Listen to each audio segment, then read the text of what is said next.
Allez, alors avec l'aide de Dieu, on étudie pour vous donner une grande astracha dans le bureau, pour que Dieu bénisse tous les enfants d'Israël, que tout le monde se mette à travailler que dans le bien, dans la lumière, et que ce travail qu'on fait, ça nous apporte vraiment la bracha sans aucune limite. Voilà, on est une paracha intéressante parce que c'est la paracha où il y a pas mal de mariages. C'est le mariage de Yaakov avec Rachel et Léa. Et en vérité, c'est vraiment plus de dire avec Léa et Rachel. D'abord c'est Léa, après c'est Rachel. Allez, donc on a le mariage de Yaakov avec Rachel, puis Yaakov avec Léa, et tout ça, ça entraîne quelque chose d'incroyable, c'est la naissance des tribus d'Israël. Voilà. En fait, c'est notre histoire qui commence dans la paracha. Voilà. Les tribus d'Israël, ça va devenir un peuple entier dès le moment où on va rentrer en Égypte. Pour l'instant, c'est une famille. Mais cette famille, c'est une tribu. Et le terme tribu, évidemment, pour nous, dans le monde moderne, ça fait un peu tribu africaine, etc. Donc, ici, il faut penser qu'on est en train de mettre en place des shorashim, des racines, pour tout le peuple juif et pour toutes les sortes de Yehudim. Chaque juif est différent de l'autre. C'est-à-dire que dans l'humanité, Dieu a organisé que nous sommes différents les uns des autres. Et quand on parle dans la Torah de Yaakov, Rachel, Léa, en fait, on parle de personnages qui sont aussi bien dans les mondes divins que dans ce monde matériel. Et dans les mondes divins, il y a aussi les mêmes noms. Si bien qu'on dit même que les anges étaient étonnés de voir que dans les mondes divins, il y a Yaakov, Rachel et Léa, et puis ils descendent dans le monde et ils voient la même chose. Simplement, maintenant, ils se sont habillés dans des corps. Mais là-haut, il y a une entité spirituelle qui s'appelle Yaakov, Rachel et Léa. Alors on va dire, mais ils s'appellent vraiment là-bas comme ça? En fait, ça s'appelle des partsouflim, des structures divines de dévoilement, qui sont l'intériorité des sphirotes. Il y a la sphira de Zeranpin, enfin le Zeranpin c'est un partsouf, mais la sphira de Chesed, Gvura, Tiferet, Netzer, Od Yesod, toutes ces sphirotes-là, en fait, on peut les appeler également Yaakov. Oui? Mais dans Yaakov lui-même, il y a un côté masculin, un côté féminin. Dans le côté féminin, il y a Léa, et puis il y a Rachel. Quand Yaakov, ici dans ce monde, il voit Rachel, la Torah nous dit un truc faux, elle nous dit qu'il va aller, il va l'embrasser tout de suite. Alors on dit, bon, alors à quoi ça sert que nous, on dise aux jeunes, faites attention, n'allez pas connaître des filles aussi facilement, les toucher facilement, etc. Rester pur jusqu'au mariage, etc. Vous voyez? Donc en fait, et puis même on demande, quand il y a un shidur, d'être shomer negia, ça s'appelle en termes de Torah, c'est-à-dire de ne pas toucher la fille que tu vas rencontrer. Ok? Et là, Yaakov, tout de suite, il va, il embrasse, etc. Donc, est-ce que ça peut être vraiment kepshuto comme ça? Et là, on comprend d'après le Zohar que non, c'est pas évident que ce soit comme ça du tout. C'est qu'il y a en eux l'entité spirituelle, les deux entités spirituelles se sont embrassées. Embrassées, c'est-à-dire elles se sont unifiées. Parce qu'il y a eu ce qui s'appelle un yichud haneshekin, une union des baisers. On va dire alors, qu'est-ce que c'est? L'union des baisers. C'est l'union de l'intellect et de l'intellect. Vous voyez? C'est-à-dire qu'un homme et une femme se rencontrent, au lieu d'être tout de suite attirés par le côté physique et par le désir, non, ils sont attirés par une conscience intellectuelle. Et ça s'appelle dans les mondes divins Yichud haneshikin, l'union des baisers. On va dire, mais pourquoi ça s'appelle comme ça? Parce que c'est la figure en fait. Et la figure, elle fonctionne justement, les sentiments de la figure passent par la parole. Et quand les sentiments sont trop difficiles à exprimer par la parole, il ne reste plus qu'un niveau, c'est le baiser. Quand un homme prend son fils et il l'embrasse, c'est qu'en fait, il voudrait lui dire plein de choses, mais cet amour, il le concrétise en l'embrassant. Et en fait, dans le couple, c'est la même chose. Quand il y a quelque chose de plus profond que ce qu'on peut exprimer par les paroles, alors c'est finalement un baiser qui peut l'exprimer. De là, le baiser lui-même, il a une source spirituelle extrêmement élevée. Et donc, quand on dit que Yaakov a embrassé Rachel, cet embrassement-là, embrasser déjà en français, ça veut dire prendre dans ses bras. C'est ça, embrasser à la base. Voilà. Et nous, embrasser, on pense toujours faire un bisou, quoi, faire un baiser. Mais en fait, embrasser dans la Kabbalah, dans le Zohar, c'est l'union de Chokhmah et Bina. Donc en fait, c'est comme si on disait les cerveaux au-dedans de nous, il y a le cerveau du côté droit et le cerveau du côté gauche vont s'unifier. Et là, c'est ce qui se passe avec Rachel et Yaakov. C'est-à-dire qu'ils ont la même idée de la vie, la même projection, et comme rentrent là-dedans deux êtres qui sont attachés au monde spirituel divin, alors finalement, c'est aussi quelque chose d'extrêmement profond. Ils ont le roi Kodesh, ils voient qu'il va avoir l'exil du peuple juif, ils voient déjà le Beth Amikdash, ils voient déjà, puisqu'ils vont pleurer l'un sur l'autre. Et lui, on va dire, l'une des choses qui va le faire pleurer, c'est aussi le fait de voir qu'il ne va pas être enterré avec lui. C'est-à-dire qu'en un instant, toute la vie a défilé. Mais c'est quoi en un instant, elle est morte, quoi. Il la vient même pas, il ne s'est pas encore marié avec elle, il vient à peine de la voir. C'est sa cousine, il n'a jamais vu a priori. Et en un instant, il a déjà vu qu'ils étaient mariés, ils avaient les enfants, et qu'elle est morte. Qu'est-ce que ça veut dire? C'est sûr qu'il y a de quoi pleurer. Mais ça veut dire d'une autre manière, c'est que auparavant, Yaakov, il s'est arrêté.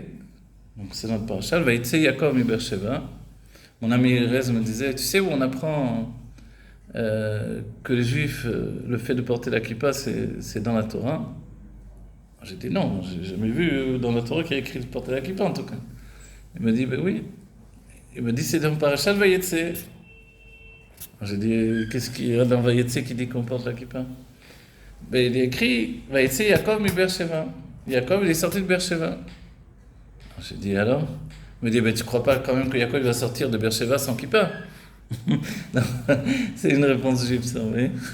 C'est-à-dire que le juif, évidemment, il se couvre la tête depuis toujours. Et puis, il y a des époques, peut-être, on s'est moins couvert la tête. Et après, on a compris que de couvrir la tête, comme la Gemara dit, ça nous protège du Yetzer Hara qui est en nous. Et ça nous protège, si bien qu'on dit que un enfant un enfant juif où les astrologues avaient prédit qu'il devait être un voleur, finalement, alors elle a été voir les sages et lui ont dit couvre-lui la tête et ça va le préserver, ça va changer son mazal. Et un jour, c'était devenu un grand rave, un grand tzaddik. Tout à coup, sa kippa, il a mis la tête en arrière comme ça, il était à côté d'un arbre. Il a mis la tête en arrière, sa kippa est tombée, tac, il est monté sur l'arbre, il était dans un verger. Il a commencé à prendre des fruits. Alors c'était a priori interdit, volé quoi. Et il s'est rendu compte, il a dit, oh là là, comme ma mère elle a eu raison de me mettre la kippa depuis que je suis petit. Voilà. Donc de là pour nous, on comprend que la kippa c'est pas juste un minhag juif, bien que le minhag il est également dit que un minhag d'Israël c'est comme une halacha. C'est bien que quelquefois le minhag c'est ce qui nous protège encore plus que la halacha. C'est vrai qu'il y a peut-être d'autres choses, des minhagim où on dit, bon, quelle importance de faire ça, ok? Mais il y a les minhagim profonds dans le peuple juif qui nous protègent. Et là, dans le fait de se couvrir la tête, il faut savoir qu'on a un tselem. Le tselem, c'est comme l'étymologie de tsilum, une photo ou une copie. Mais en fait, le tselem, c'est un peu la carte d'identité de l'âme, mais la carte d'identité spirituelle. Et cette carte d'identité spirituelle, elle est appelée makif, c'est-à-dire elle n'est pas à l'intérieur. Donc elle nous recouvre, elle est là, elle est comme un lamed et un mème qui monte vers le haut. Les Égyptiens qui avaient un petit peu une approche de ça, ils imageaient avec l'image du serpent comme ça, au-dessus de la tête. Cette image-là, ça ressemble au lamed, la lettre lamed en hébreu, qui est une tour qui vole dans le ciel, c'est la lettre la plus haute. Et en fait, c'est vraiment que ces deux lettres, lamed même, elles sont là. Mais elles sont là sur quelle structure? En fait, ce n'est pas juste des lettres, c'est aussi des protections. Ce sont des protections spirituelles, ce sont des niveaux que l'on ne peut pas atteindre avec notre travail à nous, personnel. C'est un cadeau de Dieu. Une fois que l'on a travaillé l'intérieur de notre personnalité, on a atteint le nefesh, le roi, neshama, c'est-à-dire on a travaillé dans l'action de Torah et Mitzvot. On a fait de notre mieux dans les sentiments, on a atteint la perfection des sentiments, l'amour et la crainte de Dieu. Et ensuite, on s'est élevé encore. On a atteint la compréhension, mais ça ne suffit pas. Quand on parle de Rachel et Léa, on voit qu'ils ont du roi Kodesh, tout de suite ils voient Lévi, ils voient le futur, ils voient... Alors, qu'est-ce qui amène ça? Ça, c'est un cadeau de Dieu.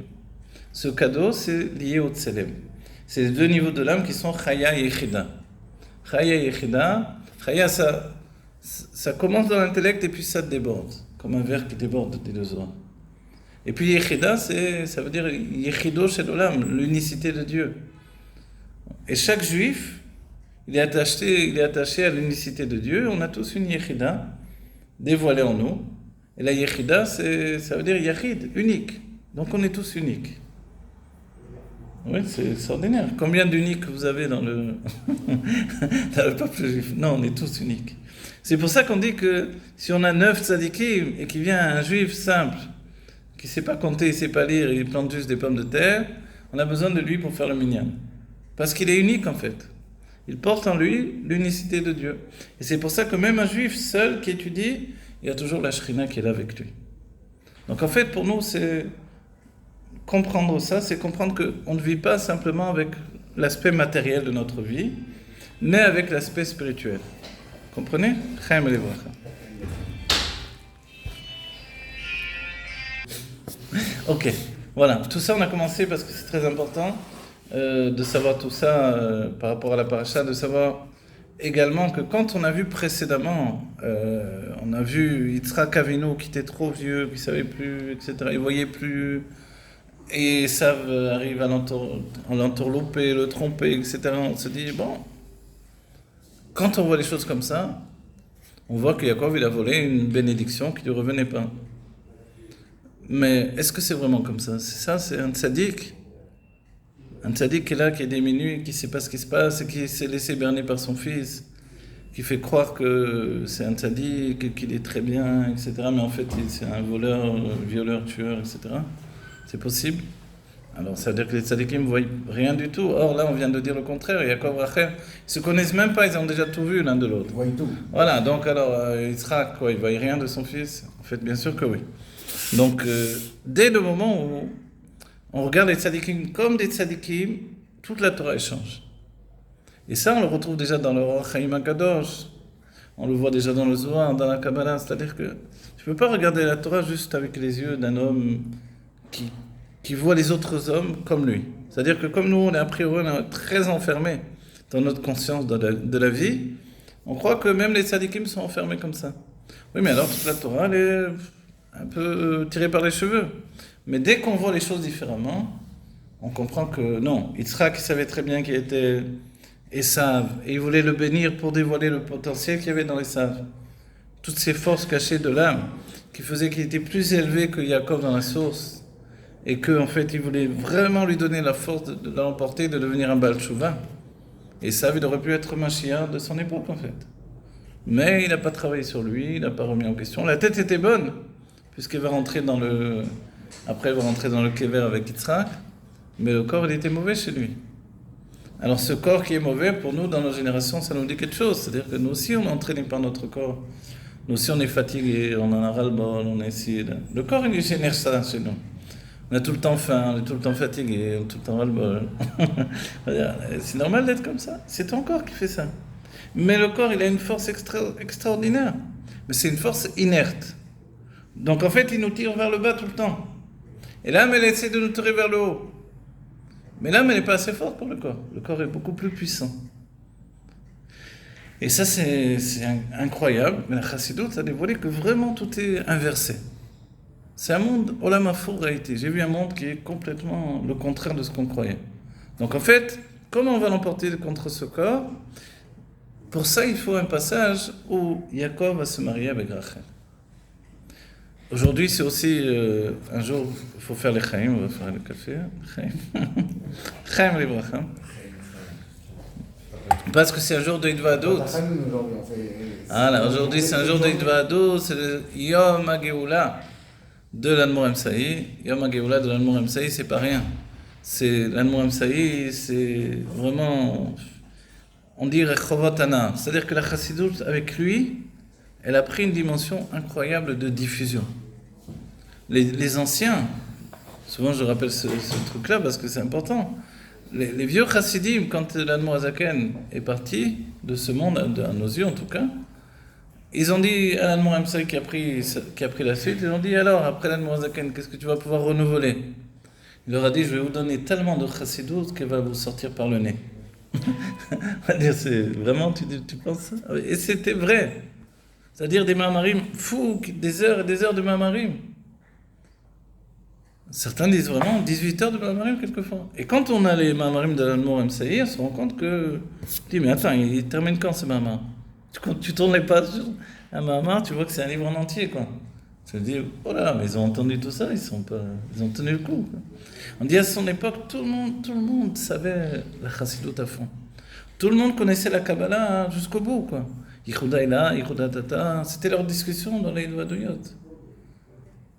Dans les réunions chassidiques, ils discutaient de Chassidoute à fond. Aujourd'hui, évident qu'on doit un peu avoir de tout ça et que le but, l'Ikrat HaGeoula, l'approche de la Géoula, c'est de se rapprocher de ça. Et l'Admour Msaïr, donc pour lui, ce qui l'emportait surtout, c'était son amour de la Chassidoute. Et cet amour, il nous l'a transmis, il a donné un tel dévoilement de Chassidoute que finalement, on comprend qu'avec la Chassidoute, on accède à quelque chose d'extraordinaire.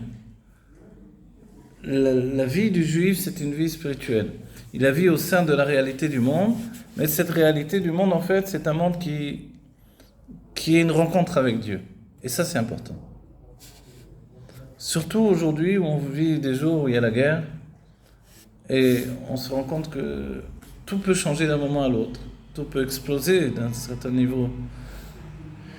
Et le premier qui peut faire que tout peut exploser, tout peut changer, c'est Dieu. On dit que le monde ne tient que sur la volonté de Dieu. Et la volonté, c'est pas exactement comme les autres forces de l'âme. Les autres forces de l'âme, chez nous, quand une force s'habille dans la main, le Koach Nourach, il y a la force de la gestuelle de la main, et que dedans vient s'habiller le Koach Sikhri, la force de l'intellect, pour que j'écrive, parce que la main, elle n'écrit pas. La main, elle ne réfléchit pas. Donc quand j'écris, qu'est-ce qui réfléchit? C'est ma tête. Mais comment ça se fait que ma main, elle écrit ce que ma tête, elle veut? C'est parce que deux forces se sont habillées l'une dans l'autre. La force de la réflexion et la force de la gestuelle. Alors il faut apprendre à écrire pour que la force de la gestuelle, elle apprenne à faire les mouvements, ou à peindre, à dessiner, etc. Mais tout ça se passe d'abord dans la tête. Mais c'est deux forces qui s'habillent l'une à l'intérieur de l'autre. Et c'est comme si un petit peu de quelque chose restait à chaque fois qu'une force s'est habillée. C'est bien qu'on dit que quelqu'un qui Dieu préserve a une jambe coupée ou une main coupée, quelquefois il ressent encore des sensations par rapport à cette main qui n'existe plus. Parce que la force spirituelle, elle est encore là. Simplement, elle n'est plus dévoilée. Alors nous sommes vivants, nous portons une âme divine, on doit la ressentir. Sinon, c'est comme si on est tout entier coupé de l'âme divine. Donc on est là dans ce monde avec une idée, concrétiser Dieu dans notre vie. Alors je vais vous dire un truc, ces temps-ci, on est parti voir les Chayalim, vous savez, on est parti avec l'association 100% Nachayal et d'autres Chassidim, des Tzadikim. Et quand on est arrivé là-bas, il y a eu des embouteillages, il y a eu des accidents sur la route, alors on est arrivé un peu tard pour mettre les tefilines, etc. Mais il restait pas beaucoup de temps. Donc on est rentré, on a fondu sur les tentes des Chayalim, des soldats, pour vite leur mettre les tefilines, etc., etc. Et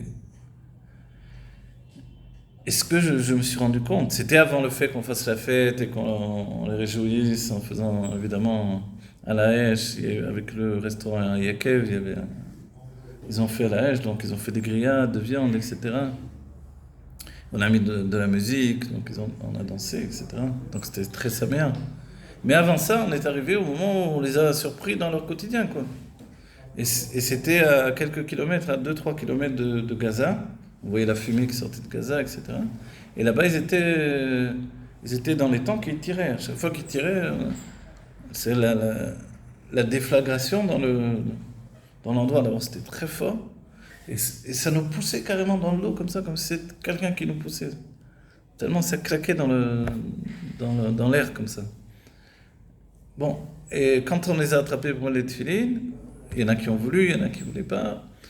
Et ceux qui ont voulu, il y a un garçon, j'ai mis les tefilines, il y avait des filles aussi, parce qu'il y a des filles et des garçons. Et le garçon, alors les filles rigolaient, ah, venez voir, il met les tefilines et tout. Bon. Et lui rigolait comme ça pour les filles, quoi. Mais quand il a fait le chemin Israël, en fait, il s'est mis à pleurer, quoi. Et quand ça m'a surpris, j'ai touché ses mains, elles étaient glacées. Et puis il tremblait même. Donc c'est pas évident, c'est-à-dire que nous, on voit toujours, on arrive les drapeaux, on fait la fête, tout ça, truc, machin, les chayalim, etc. Mais la première chose qui m'a frappé, c'est de voir des jeunes. Mais pas des jeunes, des jeunes, 18 ans, des fois ils ont l'air de 16 ans. J'ai vu passer des filles, après on a distribué des chitas pour la protection, ils les mettent sur leur cœur comme ça. Mais des jeunes filles de 18 ans, on dirait qu'ils ont 16 ans, quoi.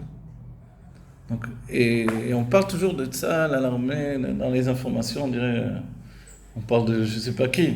Mais quand on les voit réellement, mais c'est un groupe d'enfants, quoi. Ce sont des enfants qui partent à la guerre. Et là-bas, c'est l'endroit où ils rentraient dans Gaza, quoi. C'est la préparation à rentrer dans Gaza. Je suis arrivé à un moment, il y avait un état-major pour l'emmener de filer, ils ont dit non, tu peux pas t'approcher plus de. Donc, c'était un endroit où on a fait ce qu'on a pu, on a mis autant qu'on a pu avant la nuit. Et après, donc, grâce à Dieu, il y avait la fête, j'ai même parlé après pour les encourager, je les ai remerciés.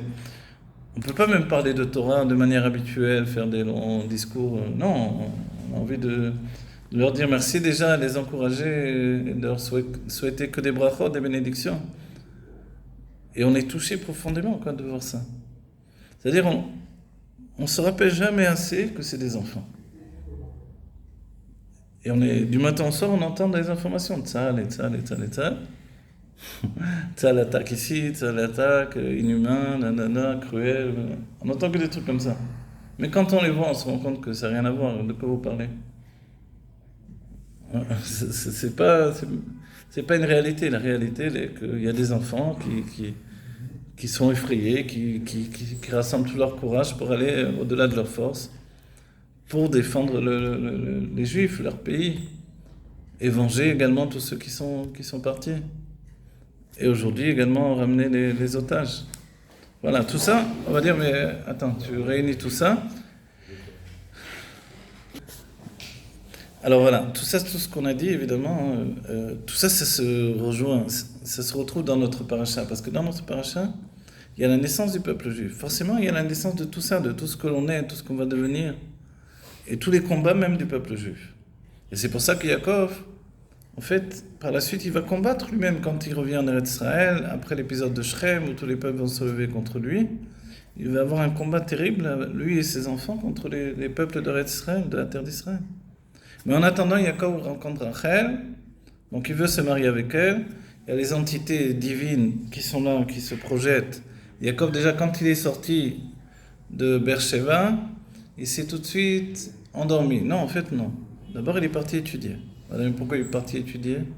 Au lieu d'aller se marier, finalement, il s'est marié assez âgé, quoi. En tout cas, dans la vision d'aujourd'hui. Il s'est marié 84 ans, je crois. Quelque chose comme ça, c'est écrit dans le Fourage. Alors, il a attendu tout ce temps-là. Parce qu'en attendant, il est parti étudier. Il est parti dans les tentes de Ever, Yachem et Ever, le grand-père et le petit-fils. Et là-bas, il a étudié la Torah.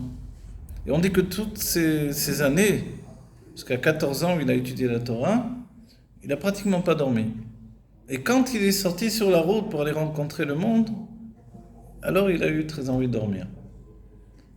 Et ça, pour nous, c'est un enseignement. C'est-à-dire que quand il est dans la Torah, il a de la vitalité, il est pris par la Torah, il ne dort pas. Mais dès qu'il va à la rencontre du monde, alors il a une tendance à s'endormir. Et s'endormir, c'est s'endormir à la rencontre du monde, quoi. Et à ce moment-là, on comprend que pour lui, ce qui est l'éveil, c'est la Torah. Et le monde, ça l'intéresse moins. Mais on voit que malgré ce, il va travailler dur, Yaakov. Donc il va rencontrer Rachel, il va voir tout de suite que c'est sa femme. Et maintenant, quand on relie l'entité humaine et l'entité divine, il va voir que Rachel, ça représente la Malchut, la Shrina. Et qu'avec elle, il peut concrétiser l'action de Torah et Mitzvot. C'est pas encore le don de la Torah, mais préparer le monde au don de la Torah. Après le don de la Torah, les objets du monde vont devenir même Kdoshim, c'est-à-dire vont attirer la sainteté, et on ne va plus jeter, quand on met les tefilines, on ne va pas jeter les tefilines après. C'est cette peau de vache qui porte en elle les parchemins, qui sont aussi de la peau de vache écrite avec de l'encre minérale ou végétale, alors ça c'est Kadosh. C'est devenu saint, on ne peut plus... les vasotes, on doit faire très attention. Ok. Donc si c'est saint, On doit porter tous les jours les tefilines sur le bras, sur la tête. Et dans les tefilines, qu'est-ce qu'il y a écrit? Parce qu'on va dire, c'est bizarre de faire ça quand même. Pourquoi on fait ça? En fait, le bras, ça correspond au cœur. Le bras, tout de suite, il se met à l'endroit du cœur. Et puis, la tête, qu'est-ce qu'il y a alors écrit dans les tefilines? Il y a écrit le Shema Israël. Et Shema Israël, ça veut dire que Dieu est unique et malgré que le monde, c'est le nom Elohim. Ici, ça veut dire dans le sens de... C'est la valeur numérique de la Teva, la nature. Malgré ce, en fait, c'est Dieu qui gouverne tout parce que tout est Dieu. Donc ça veut dire que les tefilines, c'est nous dire qu'il y a un date Elyon, une conscience supérieure qui fait que tout est Dieu. Et ça, on le porte tout le temps sur nous. Et on répète le Shema Israël 2-3 fois par jour. 3 fois, 4 fois, ça dépend. Si on fait une préparation à la prière également. Pourquoi? Pour ne pas se laisser enfermer dans le monde. C'est-à-dire que quand on travaille, quand on marche, quand on vit, quand on a besoin d'avoir de l'argent pour vivre, puis les charges, etc., se nourrir, alors on peut penser que c'est seulement mon travail qui va m'apporter la réussite. Et après, on voit bien que des fois, on travaille le travail, on ne gagne pas tellement. On a perdu plus qu'on a gagné, peut-être. Ça, c'est au passé, évidemment. Non, on va tous gagner beaucoup plus. Et le Rabbi dit il faut travailler peu de temps et gagner plus d'argent. Alors, comment c'est possible? La première condition, c'est de savoir que la parnassa vient de Dieu. La bracha, la bénédiction, vient de Dieu, et nous, on doit faire un kéli, un réceptacle. Voilà, Dieu, je te fais un réceptacle, envoie la lumière. J'ouvre le coffre-fort, remplis-le. Ça, c'est ce qu'on doit faire. Et c'est comme ça, c'est-à-dire qu'on est cette génération où, on a dit la dernière fois, un peu comme le Baal Shem Tov, on doit avoir cette émouna profonde, que Dieu il dirige le monde, et pas moi, et pas mon travail. Mais je ne vais pas faire un truc tordu et attendre que ça rentre. Non, je vais faire quelque chose de bien. Et je vais faire d'après ma nature, d'après mes qualités. Voilà, si j'ai des qualités de monter une boîte pour gagner de l'argent, je le fais. Si j'ai dans cette boîte, j'ai des qualités dans la connexion avec les autres personnes, je vais le faire. Chacun va vraiment utiliser ses qualités et comme ça, il doit gagner de l'argent. Donc en fait, au bout du compte, l'argent qui va rentrer, c'est juste un moyen pour continuer à servir Dieu dans la bénédiction. Mais Dieu veut surtout que je m'investisse dans le rapport humain. Et qu'à chaque fois que j'ai l'occasion, je diffuse de la Torah, je diffuse le fait que c'est Dieu qui dirige le monde et pas les hommes. Donc même dans la guerre et même dans la situation que l'on voit aujourd'hui, on est là pour se renforcer les uns les autres et nous dire non, il faut continuer. La guerre, c'est la guerre tout le temps, parce qu'en vérité, les hommes meurent du matin au soir dans le monde. Tant qu'il n'y a pas la Géoula, c'est juste une file d'attente, on va mourir les uns après les autres, quoi. Malheureusement. Il y en a un qui meurt à 20 ans, l'autre qui va mourir à 50 ans, l'autre qui va mourir à 100 ans, mais on meurt. Donc qu'est-ce qu'il faut faire? Il faut enrayer la mort, il faut tuer la mort, pour pas qu'elle nous tue. Comment on peut tuer la mort pour pas qu'elle nous tue? Alors déjà, il faut arrêter d'y croire comme quelque chose qui est vraiment une évidence. C'est bien qu'au bout de toutes ces parachutes, on voit le sujet de Yaakov Avinu avec ses femmes, avec la vie, avec toutes ces épreuves. On nous dira Yaakov Avinu l'omet. Alors on fait un saut en avant, mais on dit mais pourquoi? Puisque là on l'a embaumé. C'est l'objection dans la Gemara, on l'a embaumé, on l'a enterré. Comment tu peux dire qu'il n'est pas mort? Alors on dit, puisque Zaro Bechaim, Gamo Bechaim, puisque sa descendance est toujours vivante, alors lui aussi il est vivant. Donc on a une idée de la vie, que tant qu'on laisse des enfants qui vont continuer la vie, qui vont transmettre la vie que l'on a transmis nous-mêmes, on continue à être vivant. Mais le Rabbi il cite également ce que disent les sages, Imo Bechaim Azacho, Zaro Bechaim. Si lui il est dans la vie, alors sa descendance elle est aussi dans la vie. Sous-entendu, s'il est vivant, il donne la vie. Mais si lui, il n'est pas vivant, il ne transmet pas la vie. Donc en fait, on comprend bien qu'un tzaddik est toujours vivant. Et que nous sommes aussi, Vamer Kulam Tzadikim, ton peuple sont tous des tzadikim. On peut être toujours vivant pour l'éternité. Mais il faut en prendre conscience. Et c'est cette dernière opposition de l'esprit qui fait qu'en fait, on n'arrive pas à décoincer ça pour aujourd'hui. Mais on doit y arriver. Et pour y arriver, il faut vraiment aller contre la fatalité qui est dans la vie au quotidien. Et c'est pour ça que Tout à l'heure, je vous ai dit, j'arrive, je vois ce soldat qui est là, qui tremble et qui pleure. Évidemment, ça m'a touché profondément. Et ça fait tellement de peine et on a envie de l'embrasser, de le prendre dans les bras. Voilà. Et c'est vrai que ça choque de voir des enfants qui partent à la guerre, quoi. C'est quand même un truc de fou. À l'époque où les enfants, ils partent vers la vie, là, ils partent vers la guerre. Et il y en a qui sont pas revenus. Donc c'est pas une guerre, c'est pas l'armée en France où on va faire son service militaire, etc. C'est rigolo, on s'amuse avec des armes. Mais là, non, c'est du réel. Et ils vont affronter des animaux sanguinaires qui ont montré comment ils peuvent être terribles. Alors il faut savoir que non. On a une vision des choses, c'est que l'âme, elle est indestructible. Il faut leur donner des forces incroyables. Il faut leur parler avec beaucoup d'amour et les bénir et leur donner de la joie. Et pour ça, nous, on doit être joyeux. On doit pas aller d'après nos sens, on doit dépasser nos sens. Et au quotidien, à la fois on est humain, et c'est bien d'exprimer cette humanité, de dire que je suis frappé par cette situation-là, mais on doit avoir confiance en Dieu. Parce que si on regarde la politique, alors évidemment qu'on s'enfuit tous en courant. Mais alors qu'est-ce qui nous tient quand même de rester en Eretz Israël, dans la terre d'Israël, et d'avoir encore de la foi dans le futur, dans la venue concrète de la Géoula? C'est parce qu'on a une vision, comme Yaakov et Rachel qui se rencontrent, ils voient déjà ce qui va venir après. Souvent on a dit quand quelqu'un a un accident, il voit sa vie défiler. Et là on voit qu'ils se sont rencontrés, ils ont un peu vu leur vie défiler, quoi. C'est extraordinaire, imaginez que chaque fois quelqu'un va rencontrer sa future femme, il voit sa vie défiler, etc. Finalement, il dit non, c'est pas pour moi.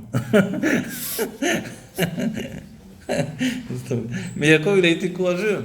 Il s'est fait berner par son beau-père, alors qu'il savait qu'il était déjà un peu tordu, ou très tordu. Et il a pris ses devants, il a transmis des simanim, des signes, pour pas qu'il se fasse... Alors, qu'est-ce qu'on doit retenir d'important si on prend l'essentiel de cette paracha? C'est d'abord un truc spécial de la paracha, c'est que quand finalement il va y avoir des enfants les uns après les autres, c'est la course à... Quand on lit les parachutes, hein, c'est-à-dire, voilà, c'était la lecture d'hier, de mercredi, on voit que... Alors Léa, elle commence à enfanter, grâce à Dieu. Elle apporte un enfant, 2 enfants, 3 enfants. Après Rachel, elle voit qu'elle n'a pas d'enfant, et alors elle prend sa servante, elle la donne, comme elle a fait Sarah, elle donne à Jacob, il donne un enfant avec cette servante, etc. Et on voit les enfants qui arrivent, les uns après les autres. C'est un peu une course à donner naissance. Et on s'étonne, on dit, bon... Et en plus, la paracha ne te raconte pas des choses entre les naissances. C'est vraiment l'un après l'autre, on te raconte, et lui il est né, lui il est né. Donc en fait, les années passent, quoi. Et les enfants viennent. Et on se dit, c'est quoi cette course pour apporter des enfants? C'est-à-dire qu'on se rend compte que le fait d'apporter des âmes dans ce monde, c'est une importance en soi-même. En soi, c'est une importance incroyable. C'est une shlichut. Des fois, on est tellement pris avec le fait de s'occuper avec les enfants, et dans notre période, dans notre époque à nous, c'est pas que les femmes, les hommes aussi, ils aident beaucoup. Donc, avant, quand on disait que les femmes n'étaient pas obligées d'étudier la Torah, de faire toutes les mitzvot, c'est parce qu'elles s'occupaient des enfants essentiellement. C'est la raison. Mais aujourd'hui, quand les hommes s'occupent beaucoup des enfants comme les femmes, avec les femmes, donc en fait, les hommes aussi, ils ont moins de temps pour étudier la Torah et faire les mitzvot. Parce qu'on ne peut plus faire le pacha à la maison, comme ça, me mettre là, et attendre que la femme elle nous serve, etc. Elle a besoin qu'on l'aide, quoi. Donc, on ne peut pas dire je travaille, donc je t'aide pas. Non, c'est pas vrai, on travaille, mais on est obligé d'aider à la maison aussi. Beaucoup. Et en plus, aujourd'hui, il y a plein de gens qui travaillent à la maison, puis depuis le Covid, encore plus, quoi. Donc, on va dire, alors l'homme aussi, il n'est pas aussi obligé de faire toute la Torah et les mitzvot comme auparavant, parce que lui aussi s'occupe des enfants. D'un autre côté, les femmes étudient beaucoup aussi. Donc en fait, tout s'est mélangé. Qu'est-ce qui se passe? Il se passe que, on va dire, ouais, c'est pour ça que les hommes, c'est plus des hommes, les femmes, c'est plus des femmes. Et les hommes s'habillent en femmes, les femmes s'habillent en hommes. C'est notre époque, une époque de mélange comme ça. Alors nous, non, on doit rester des hommes. Mais c'est vrai qu'on donne à la maison quelque chose que les hommes ne donnaient pas précédemment. Et ça, c'est particulier à notre époque. Et c'est déjà en fait une continuité de ce qu'on voit avec Yaakov et ses femmes. Yaakov travaillait beaucoup, mais on voit qu'il est occupé au fait d'amener des enfants au monde. Et il est occupé au chinour des enfants, à l'éducation des enfants. Il est occupé de les faire grandir dans le chemin de Torah et Mitzvot. Et tout ça, c'est quelque chose qui est marqué dans notre paracha, parce que Yaakov veut donner naissance aux tribus d'Israël. Et c'est pour ça qu'il est là. Et c'est pour ça que dès le début, il a dit à Lavan, donne-moi ma femme, je dois aller avec elle. On dit, attends, et le Rashi dit, mais Kal Sheba Kalim, lo medaber kacha. Dire léger de léger, il ne dit pas à son beau-père, donne-moi ma femme, je vais aller avec elle. Il dit, ça va, calme-toi, quoi. Et oui, ça ne se fait pas de parler comme ça. Et en fait, non, il dit, moi je dois apporter ma descendance, je suis venu pour ça. Mon âme est venue au monde pour ça. Pour concrétiser le fait d'apporter une descendance et une structure qui va être vraiment la menorah du peuple juif. C'est-à-dire cette structure de sentiments, 6 mesures de sentiments, qui représentent les sentiments de tout le peuple juif. Et j'ai besoin de la malchoute pour ça. La royauté, c'est ma femme. Et on dit qu'un homme va donner 6 forces de l'âme, et la femme elle donne une force. Et là on dit, mais attends, lui il perd au change alors. Mais en fait, sans cette force-là qu'elle donne la femme, qui est l'expression, la révélation, toutes les forces que lui va apporter, elles sont comme dans Béavir, quoi. Elles ne se concrétisent pas. Donc grâce à elle, il peut se concrétiser. Et c'est ce qu'il voit dans Rachel immédiatement. Immédiatement, il a vu tous les enfants qu'il pouvait apporter au monde et le fait qu'il pouvait concrétiser. Après, Dieu lui envoie Lavan, et Lavan, il fait que les choses se passent différemment. Mais cette différence-là, finalement, évidemment, Dieu l'a déjà voulu organiser. C'est-à-dire que nous, on peut vouloir travailler dans les forces dévoilées de notre âme. C'est ce que Jacob met en avant. Mais dès que Dieu décide que les forces cachées de l'âme doivent s'exprimer, il y a des choses qui nous échappent. Et toutes ces choses qui nous échappent, on peut dire c'est le hasard, mais le hasard, c'est Dieu qui agit dans le monde et qui agit de manière à ce que nous, on n'était pas prévenus de ce travail de Dieu. Et en fait, au bout du compte, on va dire alors, qu'est-ce qui s'est passé? Grâce à Dieu, toutes les tribus sont nées. Et Jacob, il a travaillé dur, il a travaillé avec les brebis. Il était un berger. Pour nous, c'est un enseignement. D'un enfant à la choule, on a parlé de ça. C'est-à-dire que Rabbi a dit, dans notre époque, l'âme animale, elle n'est plus comme auparavant. Avant, l'âme animale, c'était un bœuf, il était grossier. Aujourd'hui, c'est essentiellement des âmes animales qui sont comme des brebis égarées. C'est pour ça qu'aujourd'hui, on peut se perdre tout le temps. On a un portable dans les mains, et puis tac, tac, tac. On perd un temps fou, surtout si on travaille avec le portable. Alors, hein. Donc, et la femme à la maison est toujours avec le portable. On ne sait pas si elle travaille, puisqu'elle travaille avec le portable, ou si elle regarde Facebook. Donc en fait, on est brebis égarés, on se perd tout le temps. Et hop, il faut que le berger nous ramène à la maison. Et le berger aujourd'hui, c'est le rabbi. C'est Yaakov Avinu de notre génération, puisque Yaakov portait toutes les âmes déjà du peuple juif. Et il nous ramène à la maison, il nous donne un chemin à suivre, il nous dit, allez-y, vous devez vivre dans ce monde, vous devez prendre les risques de vivre dans ce monde, d'être à la guerre, d'être dans la vie, de concrétiser en fait toute votre âme dans la réalité, mais vous devez savoir que vous ne devez pas être un éved, un esclave du monde, mais au contraire, c'est vous qui donnez la force au monde de devenir meilleur. Notre travail, c'est de rendre ce monde meilleur. C'est chacun d'entre nous. Et c'est pour ça que le peuple juif est comparé au sel. Le sel, il disparaît jamais. On peut le faire fondre, mais il est toujours là. On peut le cristalliser, il est encore là. Et qu'est-ce qui fait le sel? Il rajoute du goût aux aliments.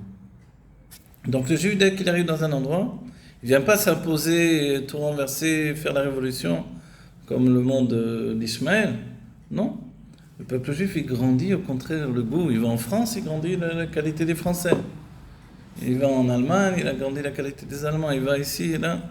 Donc en Israël, il fait que Israël va fleurir, elle va donner des fruits, elle va donner de l'abondance. Et c'est pour ça qu'on a la force également de souhaiter que nos soldats remportent cette guerre et que ça ne soit pas un échec.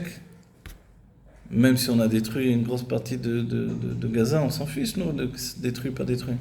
Ce qu'on veut, c'est qu'il n'y ait plus des assassins et que tous ceux qui ont été enlevés reviennent à la maison sains et saufs. C'est ça le plus important. Voilà. Et que de tout ça, on aille vers la Géoula Amétit Vashlema, Teref U'Miyan Mamash, immédiatement.